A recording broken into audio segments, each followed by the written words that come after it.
Disclaimer, ये video मेरी नहीं है, एंटरटेनमेंट के लिए बनाई जा रही है। जिस यूट्यूबर की उस यूट्यूबर का लिंक डिस्क्रिप्शन में मिल जाए। पिछले एपिसोड में हमने देखा कि शेन जिंग्यू ने टेराकोटा वॉरियर को और ली युआनडाओ ने घोस्ट गार्ड को हराकर फाइनल गेट का टोकन पा लिया था, जिसके बाद दोनों फाइनल गेट के पास जाकर बारी बारी से अपना टोकन लगाकर देखने लगते हैं। पहले शेन जिंग्यू जाती है, लेकिन जैसे ही शेन अपना टोकन लगाती है तभी वहाँ तेज बिजली आसमान में कड़कने लगती है और शेन जिंग्यू के ऊपर गिर जाती है, जिससे शेन जिंग्यू दूर जाकर गिरती है। जिसके बाद ली युआनडाओ अपना टोकन फाइनल में लगाता है, लेकिन उस पर भी सेम तरीके से बिजली आकर गिरती है और ली युआनडाओ नीचे गिर जाता है। फिर वहाँ फेंग आकर दोनों का टोकन उठा लेता है। शेन और ली युआनडाओ ये देखकर हैरान हो जाते हैं। उन्हें पता चल जाता है कि ये सब असल में फेंग का ही प्लान था। शेन जिंग्यू और ली युआनडाओ अब पूरी तरह से फंस चुके थे।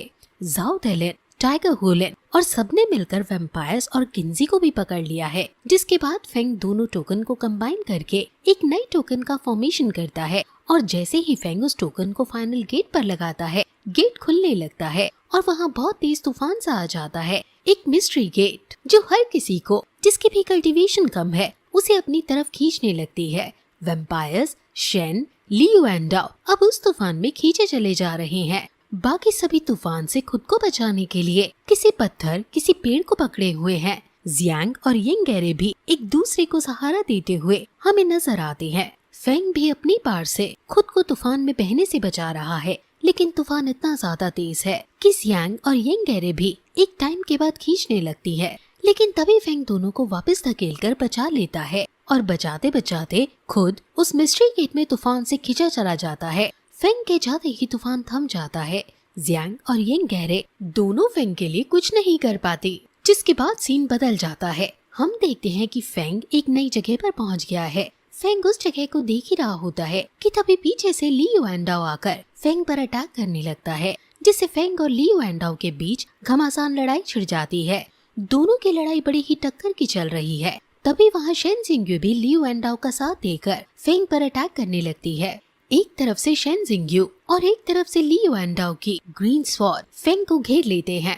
किन फेंग दोनों को रोकने की कोशिश में लगा हुआ है, लेकिन तभी वहाँ एक आवाज हमें सुनाई देती है जो कहती है कि ये प्लेस ट्रायल के लिए है और यहाँ पर लड़ना बिल्कुल भी अलाउड नहीं है। और एक तेज वेव आकर तीनों किन फेंग, शेन जिंग्यू और ली युआनडाओ को दूर कर देती है। जिसके बाद वहाँ आग के गोले बरसने लगते हैं। हमें पता चलता है कि ये सब अटैक्स ट्रू युआन रियलम की तरफ से हैं। शेन जिंग्यू और ली युआनडाओ अपनी पार से अपने अराउंड एक शील्ड बना लेते हैं। जिसके बाद फेंग भी अपनी पार का यूज करके शील्ड क्रिएट कर लेता है। लेकिन फिर भी फेंग के लिए इन अटैक्स को रोकना बहुत मुश्किल हो रहा है, क्योंकि अभी फेंग की स्ट्रेंथ जायंट पावर रियलम के अर्ली स्टेज पर है। बहुत कोशिशों के बाद अब फेंग होली रियलम डिस्क का यूज करके शील्ड को रोकने में अपनी पूरी ताकत लगाने लगता है। लेकिन ट्रू युआन रियलम के अटैक्स के पार के आगे ये सब पार्ट्स कम पड़ रही हैं, जिसकी वजह से फेंग ज्यादा देर तक होल्ड नहीं कर पाता और दूर जाकर गिर जाता है। लेकिन फेंग अभी भी रिलीफ फील कर रहा है कि एटलीस्ट यांग और यिंगेरे यहाँ नहीं आए, क्योंकि उन्हें यहाँ बहुत खतरा होता। फेंग के गिरते ही अटैक्स होना बंद हो जाते हैं। जिसके बाद शेन और ली अपनी शील्ड्स हटा लेते हैं और फेंग को सुनाना शुरू कर देते हैं कि ट्रायल्स तो बस अभी शुरू हुए हैं। ली भी फेंग को होल्ड न कर पाने के लिए ताने मारने लगता है।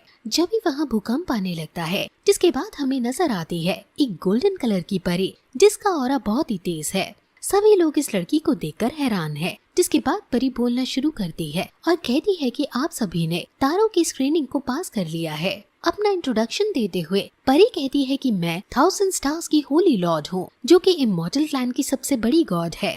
साथ ही कहती है कि एक चुने हुए पर्सन का मैं यहाँ फाइनल ट्रायल लूंगी। जिसके बाद शेन, ली और किन फेंग की जमीन ऊपर उठने लगती है और तीनों होली लॉर्ड के सामने आ जाते हैं। शेन सोच रही है कि अगर ट्रायल है तो कुछ रिवॉर्ड भी होगा। ली सोच रहा है कि क्योंकि हम लोग बहुत मेहनत करके यहाँ पहुँचे हैं तो अब रिजल्ट भी कुछ बड़ा ही होगा। शेन और ली दोनों ही इस वक्त ट्रायल से ज्यादा उससे मिलने वाले रिवॉर्ड के बारे में सोच रहे हैं। लेकिन फेंग किसी भी रिवॉर्ड के बारे में ना सोचते हुए सिर्फ अपने काम पर फोकस्ड है। होली लॉर्ड ट्रायल शुरू करती है और वहाँ अपने मैजिक से कुछ स्टार्स क्रिएट करके सभी को वर्ल्ड के स्टार्स गिनने के लिए बोलती है। जिस पर ली परेशान हो जाता है और कहता है कि ये तो कोई भी नहीं गिन सकता। शेन को भी ये कुछ इम्पॉसिबल सा दिख रहा है, लेकिन फिर भी शेन ने हार नहीं मानी है। शेन कोशिश करने में लगी हुई है और थोड़ा सोचने के बाद शेन कहती है कि इस संसार में अनगिनत स्टार्स हैं, लेकिन तभी फेंग कहता है कि इस संसार के स्टार बस एक ही है,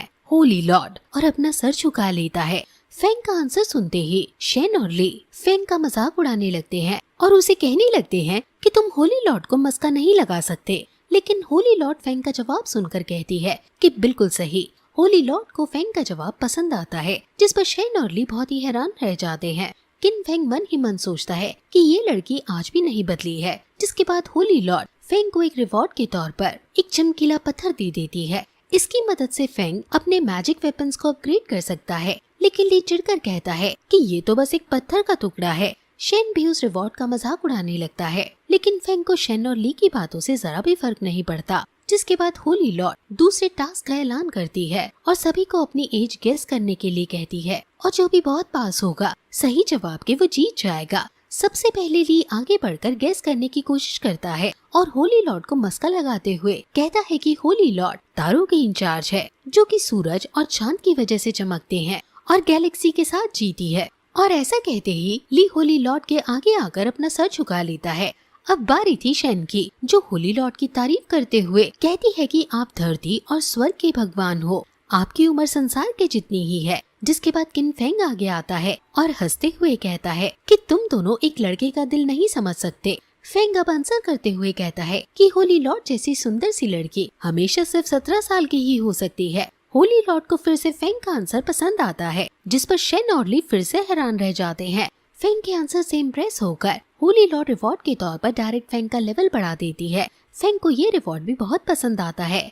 वहीं ली बहुत हैरान हो जाता है। जिसके बाद होली लॉर्ड फाइनल क्वेश्चन का अनाउंसमेंट करती है। लास्ट क्वेश्चन है कि एक और एक कितने होते हैं, जिस पर शेन सोचती है कि इस क्वेश्चन में जरूर कुछ तो मिस्ट्री होगी, इसलिए जल्दबाजी में आंसर करना सही नहीं है। लेकिन तभी फेंग बिना टाइम वेस्ट करे हाथ उठाकर कहता है कि एक और एक 2 होते हैं। जिसके बाद होली लॉर्ड फिर से फेंग के आंसर को करेक्ट घोषित कर देती है। शेन और ली फिर से परेशान हो जाते हैं कि ये इतना सिंपल क्वेश्चन कैसे हो सकता है। होली लॉर्ड अब रिवॉर्ड में फेंग को एक गू युआन पिल देती है, जिसको खाते ही फेंग की पार अर्ली स्टेज से मिडिल स्टेज की हो जाती है। इसी के साथ कल्टीवेशन भी अब जल्दी ही स्टेबल हो जाएगी और इसी के साथ बुद्धि की ये लड़ाई यही खत्म हो जाती है और होली लॉर्ड अब सभी को अपना बल दिखाने का कहकर वहाँ से चली जाती है। जिसके बाद धरती जोर से हिलने लगती है। फेंग का बैलेंस बिगड़ने लगता है और फेंग नीचे गिरता चला जाता है। नीचे गिरते गिरते फेंग के कपड़े बदलने लगते हैं। किन फेंग की बॉडी पर एक आर्मर सूट आने लगता है और फेंग अब एक नई दुनिया में पहुंच जाता है, जहां बहुत से लोग आपस में लड़ रहे हैं। फेंग को अब इन सब लोगों से लड़कर ज्यादा से ज्यादा लोगों को मारना होगा, ताकि किन फेंग डेडलॉक को ब्रेक कर सके। फेंग इस नई जगह को देख ही रहा होता है कि तभी आज का एपिसोड यही खत्म हो जाता है। अगला एपिसोड जल्दी हमारे चैनल पर आएगा। तब तक के लिए बाय।